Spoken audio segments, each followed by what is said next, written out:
नमस्कार दोस्तों, आप सभी का वेलकम है एजुकेशन नॉलेज चैनल में। आज हम डिस्कस करने वाले हैं आगमन और निगमन से संबंधित विभिन्न तरह के क्वेश्चंस। वो सारे क्वेश्चंस आपका एमसीक्यू पैटर्न में रहेंगे। और बात हो रही है क्या, इंडक्टिव एंड डिडक्टिव मेथड्स की बात हो रही है, तो काफ़ी ज़्यादा इंपॉर्टेंस मेथड हो जाता है, क्योंकि आप साइंस सेक्टर में जितने भी पेपर हैं, चाहे मैथ की बात करें, फिजिक्स की बात करें, केमिस्ट्री की बात करें, इस सभी पेपर में देखिएगा आप कि इंडक्टिव और डिडक्टिव मेथड जो है काफ़ी ज़्यादा यूज करते हैं टीचर्स। और काफ़ी ज़्यादा इंपॉर्टेंट इसलिए भी हो जाता है कि मेथड के बेस पे बहुत सारे ऐसे कॉन्सेप्ट है जो काफ़ी इजी वे में सभी कॉन्सेप्ट को आसानी से समझाया जा सकता है। तो इसी से रिलेटेड बहुत सारे हम लोग एमसीक्यू करने वाले हैं। ये टेलीग्राम ग्रुप है, इसको ज्वाइन कर लीजिएगा। इसका लिंक डिस्क्रिप्शन बॉक्स में मिल जाएगा, वहाँ से ज्वाइन कर सकते हैं, या फिर इसको QR कोड स्कैन करके यहाँ से भी ज्वाइन कर सकते हैं। तो चलिए आज क्लास स्टार्ट करते हैं।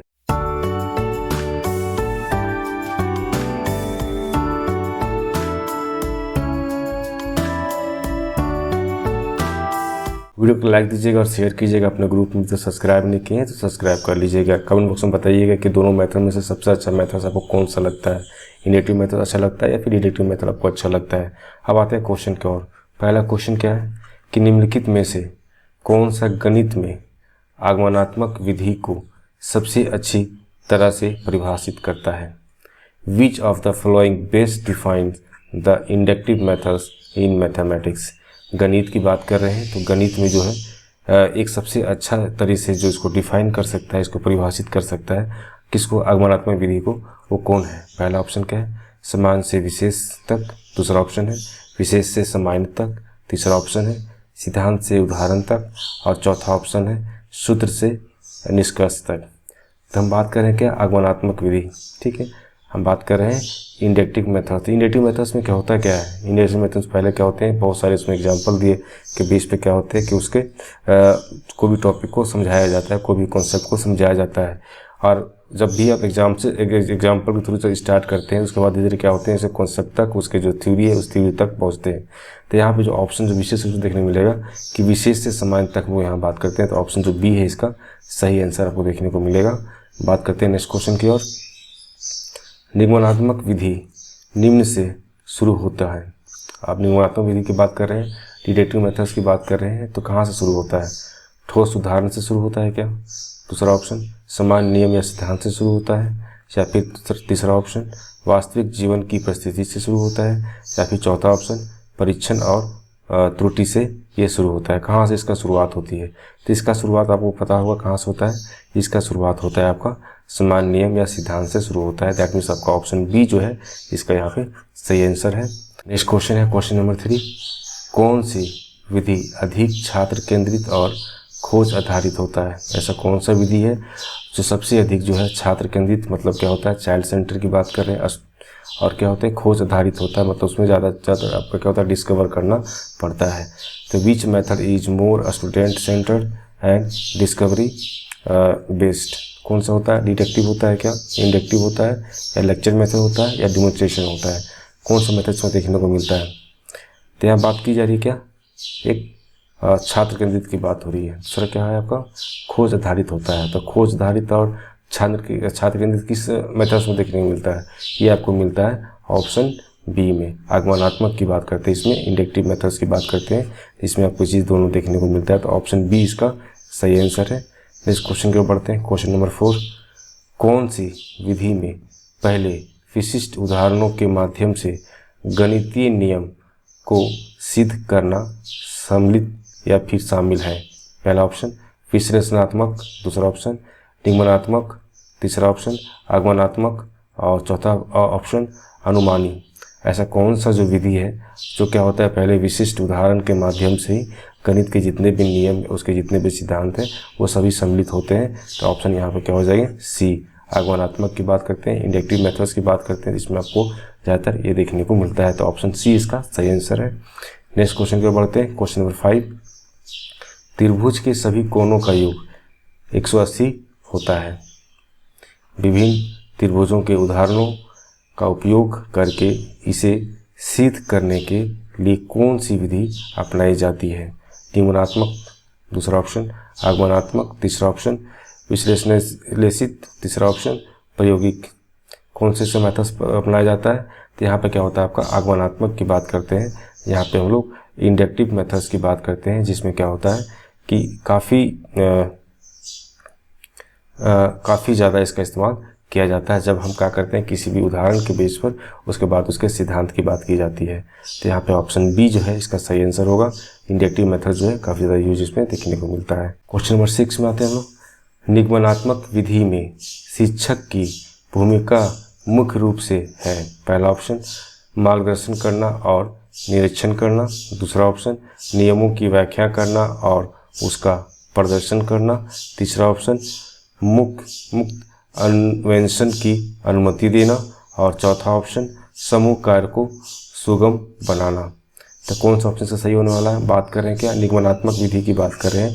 तो इसको में कि जो है शिक्षक की भूमिका मुख्य रूप से किस प्रकार से देखने मिलता है, यहाँ पे देखने को मिलता है कि किस प्रकार से इस विधि के अंदर जितने भी नियम हैं उस नियम की व्याख्या करना होता है और उसको प्रदर्शन करना होता है। तो ऑप्शन बी जो है इसका सही आंसर है, explain and demonstrate rules. Next question number 7 में आते हैं हम लोग। एक नई गणितीय अवधारणा को पेश करने के लिए कौन सी विधि अधिक उपयुक्त है? ठीक है, एक गणित का जो बोल सकते हैं एक अवधारणा है, कॉन्सेप्ट है एक, तो उस कॉन्सेप्ट को किस प्रकार से हम इंट्रोड्यूस कर सकते हैं, इसमें सबसे अच्छा विधि कौन सा देखने को मिलता है? तो इसमें सबसे अच्छा विधि जो है आपको आगमनात्मक विधि है, वो आपको देखने को मिलेगा। ऑप्शन बी इसका सही आंसर होगा। बाकी आपका व्याख्यान की बात करते हैं भी आपका नहीं होगा, स्मरण नहीं होगा, आगमनात्मक भी नहीं देखने को मिलेगा। तो बी आपका ऑप्शन से यहाँ पे इंडक्टिव मेथड्स की बात की जा रही है।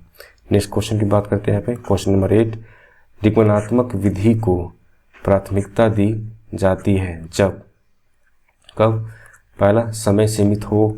दूसरा ऑप्शन छात्र नए विचारों की खोज कर रहे हो। तीसरा ऑप्शन शिक्षक पूर्व ज्ञान की जांच करना चाहता हो। चौथा ऑप्शन छात्रों को वास्तविक जीवन के उदाहरणों की आवश्यकता हो।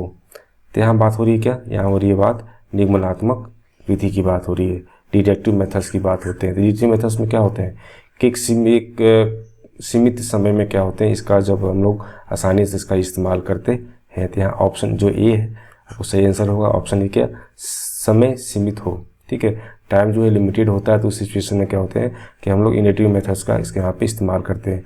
जैसे कोई भी क्वेश्चन को सॉल्व करना होता है तो उसमें क्या होते हैं, बहुत सारे रूल्स होते हैं, फार्मूला होता है, उस फार्मूला को वहाँ पुट करते हैं, उसमें जितने भी उसको वेरिएबल्स ये जो कांस्टेंट है सारे दिए हुए रहते हैं, उसको यूज़ करते हुए क्या होता है वहाँ पे हम लोग उसका रिजल्ट निकाल लेते हैं। क्या होता है कि टाइम के इसमें क्या होता है काफ़ी लिमिटेड आपको देखने को मिलेगा। तो ऑप्शन ए इसका सही आंसर है। इस बात करते हैं क्वेश्चन नंबर 9 में। आगमनात्मक विधि का मुख्य नुकसान क्या है? अगर हम बात करते हैं आगमनात्मक विधि, बात करते हैं क्या इंडक्टिव मेथड्स की बात की जा रही है, तो इसका डिसएडवांटेज क्या होता है? तो पहला ऑप्शन क्या है आपका कि इससे समय की बचत होती है। दूसरा ऑप्शन या शिक्षक केंद्रित होता है। तीसरा ऑप्शन इसमें समय लग सकता है। और चौथा ऑप्शन या नियमों से शुरू होता है। तो आगमनात्मक विधि की बात करते हैं तो वहाँ पे क्या होता है कि इसमें समय लगता है, क्योंकि आप इसमें बात करते हैं क्या कि किसी भी एक अच्छा सा एग्जाम्पल देने के साथ साथ क्या होते हैं इस कॉन्सेप्ट को भी बताते हैं। तो एग्जाम्पल आप 1 से 2, 2 से 3 एग्जाम्पल भी दे सकते हैं, क्योंकि आपको समझाना है कोई भी कॉन्सेप्ट को। तो कोई भी कॉन्सेप्ट को समझाने के लिए क्या होता है कि आप एक थ्रू आउट उस जो टॉपिक है उस टॉपिक से रिलेटेड बहुत सारे उसमें एग्जाम्पल देने की कोशिश करते हैं, जिससे क्या होता है उसमें काफ़ी ज़्यादा समय लगता है। तो ऑप्शन जो सी यहाँ पे इसका सही आंसर होगा। क्वेश्चन 10 में आते हैं हम लोग कि बीजीय स्वसमीकाओं को शीघ्रता से हल करने के लिए कौन सी विधि सबसे उपयुक्त है? आगमनात्मक, दूसरा ऑप्शन निगमनात्मक, तीसरा ऑप्शन अन्वेषणात्मक और चौथा ऑप्शन खोज। तो बात हो रही है क्या कि बात हो रही है कि हम एक एल्जेब्रिक आइडेंटिटी की बात करते हैं। तो एल्जेब्रिक आइडेंटिटी में सबसे सूटेबल जो है मेथड वो कौन हो सकता है? तो यहाँ पे आपका ऑप्शन जो बी है इसका सही आंसर होगा, क्योंकि यहाँ पे क्या है कि आपका उसमें कुछ एग्जांपल देने की बात नहीं होती। वहाँ पे क्या होते हैं जो भी उसके कॉन्सेप्ट उस कॉन्सेप्ट के बेस पे आप उसका क्वेश्चन को सॉल्व करते हैं। तो यहाँ पे डिडक्टिव मेथड जो है काफ़ी सूटेबल होता है। तो ऑप्शन बी इसका सही आंसर है। इस बात करते हैं क्वेश्चन नंबर 11 में कि निम्नलिखित में से कौन सा निगमनात्मक विधि का उदाहरण है? यहाँ एग्जाम्पल जो दिया हुआ वो एग्जाम्पल कौन सूटेबल यहाँ बैठेगा किसका, निगमनात्मक विधि का। पहला दिया हुआ आपका व्यवहारिक कार्यों के माध्यम से क्षेत्रफल का सूत्र खोजना। दूसरा ऑप्शन पाइथागोरस प्रमेय बताना और उसे लागू करना। तीसरा ऑप्शन सूत्रों पर पहुंचाने के लिए पैटर्न का अवलोकन करना। और चौथा ऑप्शन सक्रियाएं सिखाने के लिए गणित के खेल खेलना। ठीक है, तो यहाँ पे कौन सा ऑप्शन सटीक बैठने वाला है? हम बात कर रहे हैं किसका? हम लोग बात कर रहे हैं निगमनात्मक विधि की बात की जा रही है। तो जो निगमनात्मक विधि की बात होती है तो वहाँ पे क्या होते हैं कि हम लोग बहुत सारे वहाँ पे रूल्स एंड रेगुलेशन की बात करते हैं। वहाँ रूल्स, विभिन्न तरह का थ्योरीज, विभिन्न तरह का आपका प्रिंसिपल, उस सभी की बात की जाती है। तो यहाँ पे क्या होगा, पाइथागोरस परिमेय जो है उसके बारे में बताना और उसको लागू करने की बात होती है। तो ऑप्शन जो बी है यहाँ पे इसका सही आंसर यहाँ पे बैठेगा। नेक्स्ट क्वेश्चन नंबर 12 में आते हैं कि कौन सी विधि तार्किक सोच और सामान्यीकरण कौशल को बढ़ाती है?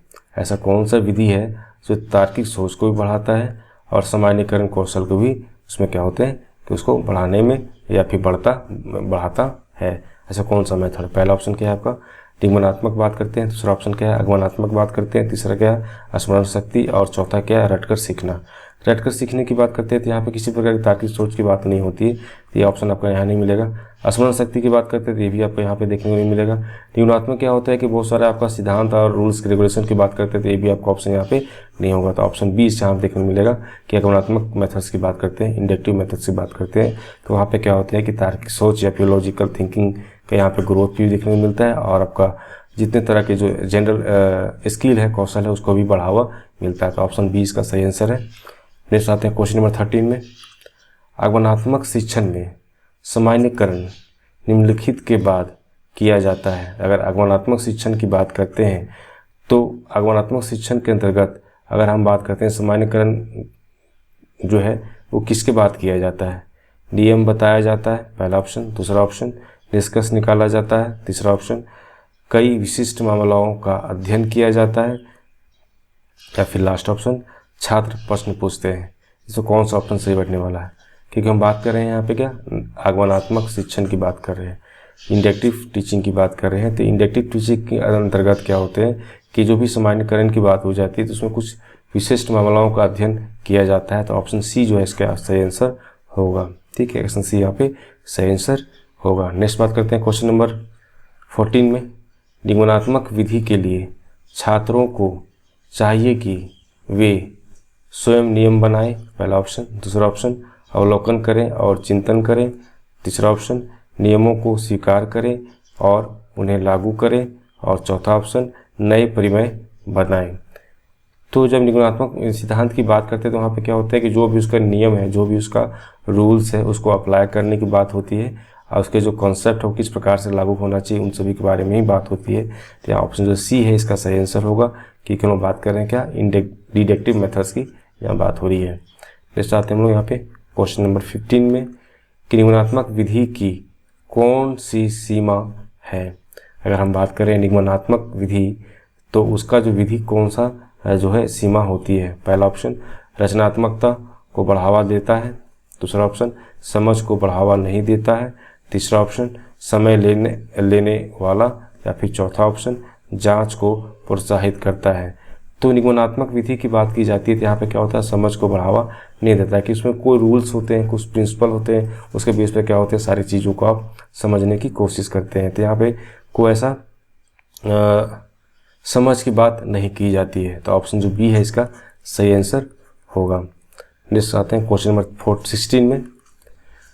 आगमनात्मक विधि के बारे में निम्नलिखित में से कौन सा कथन सत्य है? नहीं है, सत्य नहीं है। कौन सा कथन जो है वो सत्य नहीं है? किसका? आगमनात्मक विधि या फिर इंडक्टिव मेथड्स की बात की जा रही है। पहला क्या है कि यह अवधारणाओं को गहराई से समझने में मदद करता है, दूसरा ऑप्शन यह रचनात्मकता को बढ़ावा देता है, तीसरा ऑप्शन यह नियमों से उदाहरण की ओर बढ़ता है और चौथा ऑप्शन यह अनुभवनात्मक है। तो जब आगमनात्मक विधि की बात करते हैं तो इसमें क्या होता है कि विभिन्न तरह के जो नियम होते हैं है ना, उस नियम के संबंधित विभिन्न तरह के उदाहरण की ओर ये हमेशा बढ़ता है। तो ऑप्शन जो यहाँ पे सी है इसका सही आंसर होगा क्योंकि यहाँ पे बात हो रही है क्या आगमनात्मक विधि की बात हो रही है जिसके अंतर्गत किसी भी नहीं, सत्य नहीं है। सत्य कौन सा नहीं है? सत्य यहाँ यही नहीं है कि इसमें कोई नियम की बात होती है तो नियम से कोई उदाहरण की ओर हम यहाँ पे नहीं बढ़ते हैं, बाकी आपका सारा सत्य है। जैसे कि उदाहरणों की बात करते हैं, ये भी आपका सत्य हो जाएगा। किसी रचनात्मक को बढ़ावा मिलता है, ये भी सत्य हो जाएगा। विभिन्न तरह के जो अनुभव, विभिन्न तरह के जो एक्सपेरिमेंट मिलता है ना, जो विभिन्न तरह का एक्सपेरिमेंटल थ्योरी के बेस में बात की जाती है, तो भी यहाँ पे सारी चीज़ें होती है। लेकिन यहाँ पे सत्य कौन नहीं होता? यहाँ पे क्या नहीं सत्य कि नियम से क्या होते हैं कि उदाहरण की ओर बढ़ना, ये आपका इसमें सत्य नहीं होता है। तो ऑप्शन सी जो है इसका सही आंसर है। नेक्स्ट बात करते हैं क्या, क्वेश्चन नंबर 17 में कि आगमनात्मक विधि का सबसे अच्छा उपयोग निम्नलिखित के लिए किया जाता है। तो आगमनात्मक विधि का सबसे अच्छा उपयोग जो निम्नलिखित क्या किया जाता है? पहला, ज्ञात सूत्रों को लागू करना। दूसरा ऑप्शन, अनुक्रमों में पैटर्न की खोज करना। तीसरा ऑप्शन, पिछले वर्ष के प्रश्नों का अभ्यास करना। या फिर चौथा ऑप्शन, संख्यात्मक समस्याओं को जल्दी से हल करना। तो यहाँ पे जो बात हो रही है क्या, आगमनात्मक विधि की बात कर रहे हैं कि सबसे अच्छा जो उपयोग निम्नलिखित में किस प्रकार से किया जाता है। तो यहाँ पे होती है अनुक्रमों में पैटर्न की खोज करना, कि जो भी चीज़ आप पढ़ रहे हैं, है ना, जो भी आप चीज़ों को पढ़ रहे हैं वो सीक्वेंस में किस प्रकार से है, किस प्रकार से दूसरे से जुड़ा हुआ है। तो ऑप्शन बी जो है यहाँ पे इसका सही आंसर होगा।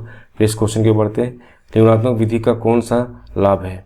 पहला ऑप्शन, खोज को प्रोत्साहित करना। दूसरा ऑप्शन, कम समय लेता है। तीसरा ऑप्शन, जिज्ञासा पैदा करता है। चौथा ऑप्शन, सक्रिय सीखने को बढ़ावा देता है। तो ऑप्शन बी जो है यहाँ कम समय लगता है किसमें, निम्नात्मक विधि। तो ऑप्शन बी जो है इसका सही आंसर होगा। नेक्स्ट बात करते हैं क्वेश्चन नंबर 19 में कि आगमनात्मक दृष्टिकोण का उपयोग निम्नलिखित में से किस रणनीति के साथ प्रभावी ढंग से किया जाता है? पहला ऑप्शन, रटना सीखना। दूसरा ऑप्शन, वास्तविक जीवन में अनुप्रयोग। तीसरा ऑप्शन, नियम याद रखना। और चौथा ऑप्शन क्या, सेल्फ कार्ड की बात करते हैं। तो यहाँ पे किसी बात की जा रही है? यहाँ बात की जा रही है आगमनात्मक दृष्टिकोण का उपयोग की बात की जा रही है। तो यहाँ पे क्या होगा, ऑप्शन बी जो है इसका सही आंसर होगा कि इसके वास्तविक जीवन का जो अनुप्रयोग, अवास्तविक जीवन में किस प्रकार सारे एप्लीकेशन को यूज करना होता है, इन सभी के बारे में बात की जाती है किसमें, आगमनात्मक विधि के अंतर्गत।